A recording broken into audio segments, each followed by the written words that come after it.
books on wrestling you've got to read. Listen, I know this channel's meant to be mostly about books and literature, and, well, I'm just pre-recording a bunch of content because I'm going away on holiday, and by the time this video comes out, I'm probably on a plane back. But as you can tell, I love wrestling as well as books, and I thought, hey, let's make a video marrying the two. So I'm going to tell you some books about wrestling you might be interested in. All the links to the books will be in the description down below if you're interested, and let's go right into it. The first book I want to recommend to you is Eggshells, Wrestling in the Tokyo Dome by Chris Charlton. It is a book about the Tokyo Dome and wrestling events that have been held there. It is what I think the perfect introduction to books about the history of Japanese professional wrestling, because it's one very specific topic, but it does talk about several different facets and assets of Japanese wrestling. It's a good introduction to it. I think it's very broad and not exceptionally deep, which isn't a bad thing. In this case, it's good because you're getting a look at all the different little pockets of Japanese professional wrestling, but you're not getting really dug down and bogged down into the shows and the companies, which is awesome. And it's like every single show in the Tokyo Dome until I think 3 or 4 years ago. There might be a newer edition where Chris Charlton is adding those, so that might be an awesome case as well. Regardless, it'll be in the description down below. But I think it's the perfect way to learn about Japanese wrestling if you are someone who's just gotten into it, or you're thinking about getting into it, because that's what I did. I just got into Japanese wrestling, and then I was like, okay, I'll read this book about it. Chris Charlton is amazing. He is the foremost knowledge on Japanese professional wrestling from an English commentator's perspective, or an English-speaking commentator perspective. And his other book is my second recommendation, which is Lion's Pride, which I think is just there, which is the history of New Japan Pro Wrestling. I would basically say New Japan is Japan's equivalent of the WWE. It is, okay, maybe not. It's the biggest company in Japan. I think WWE is this entire other beast. So I don't think that's a very fair comparison with the other companies in Japan. But it is they call themselves King of Sport. They are the king of professional wrestling. In Japan at the moment, they are, I believe, the biggest company, if you include also their subsidiary Stardom.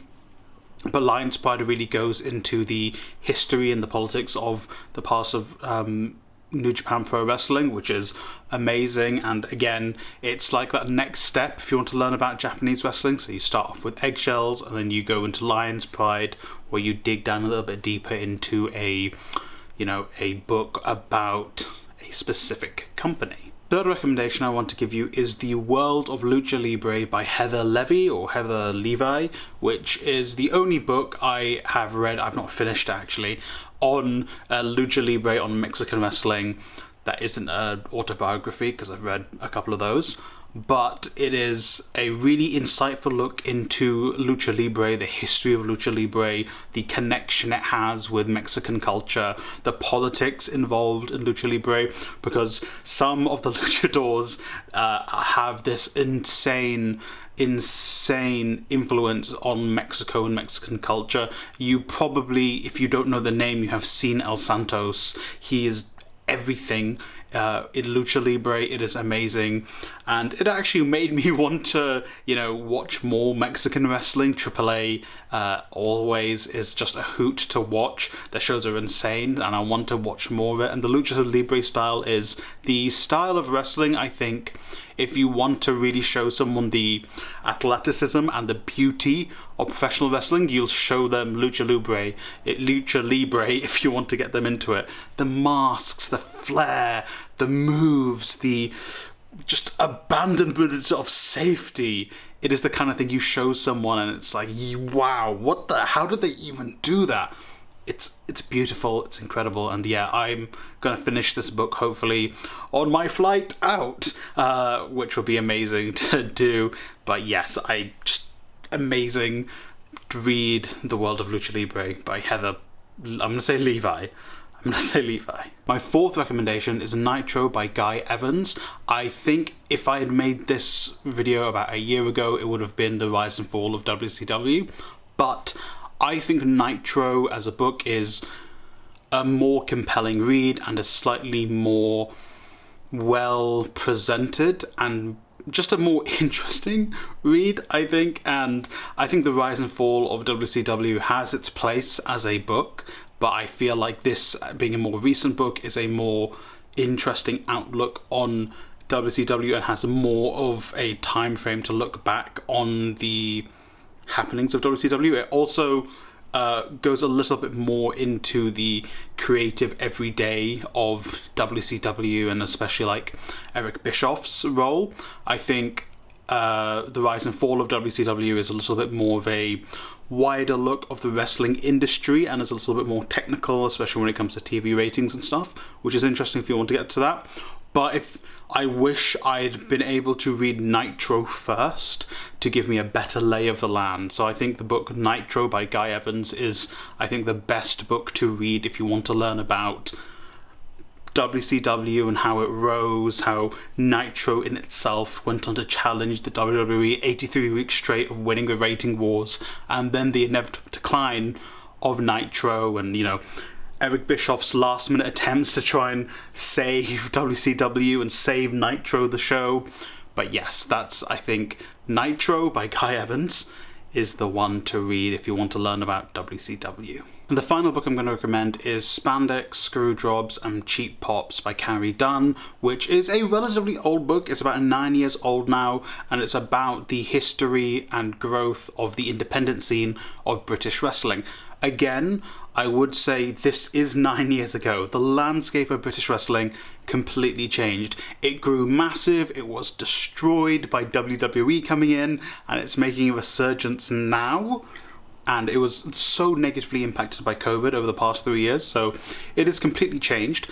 And some of the people interviewed in this book are now seen as unsavory characters because of things they have done in their personal life, which I agree with. They should not be seen in a good light at all, especially if some of the things they have done, you know, some have been proven to be true and some have been alleged, but some of these people are just not good people.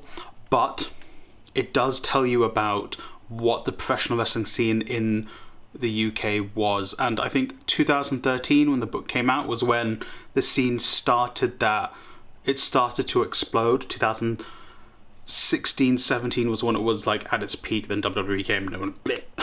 But at that point, I do think that this book is really good at telling you, obviously there's history, it talks about giant haystacks and whatnot, the more carnival aspect of wrestling. Then it tells you some stories by young wrestlers who are now like almost household names, the likes of Peter Dunne, Trent Seven. It tells you about their stories, Saraya or Paige in the WWE, their family, kind of like the struggles, kind of the things they would do at like 14, 15 years old, like laying down at the bottom of cars to, you know, to travel different places to do shows at 14. Incredible. It shows you the passion, the love these people had to wrestle at such a young age, and it shows you that real like gritty nature of wrestling in the UK.